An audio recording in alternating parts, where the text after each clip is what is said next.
पाकिस्तान जसं आपल्या पायावर लोटांगण घालतो, आपल्या पायाशी सरपटतो, तसं भारताने सुद्धा करावं ही अमेरिकेची कायम इच्छा असते।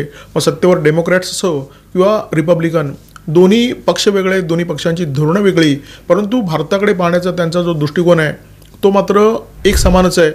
राष्ट्र सर्वोपरी ही केंद्र सरकारची नीती आहे आणि परराष्ट्र धोरण राबवताना सुद्धा याच सूत्राचा केंद्र सरकारकडून वापर होतो आणि हीच बाब नेमकी अमेरिकेला खटकत असते। ही नीती अंमलात आणत असताना भारत कायम अमेरिकेच्या अजेंडाकडे दुर्लक्ष करतो, हा अजेंडा फाट्यावर मारतो। हे अमेरिकेच्या मुत्सद्यांना अजिबात सहन होत नाही।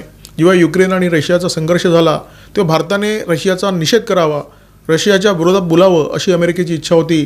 त्या इच्छेची भारताने अजिबात दखल घेतली नाही, उलट रशियाकडून तेल घेणं जारी ठेवलं। अमेरिकेने विरोध केलेला असून सुद्धा S-400 हे हवाई कवच भारताने रशियाकडून विकत घेतलं, ज्याचा ऑपरेशन सिंदूरच्या दरम्यान प्रचंड उपयोग झाला। भारताच्या सीमा या S-400 मुळे प्रचंड मजबूत झालेल्या दिसल्या।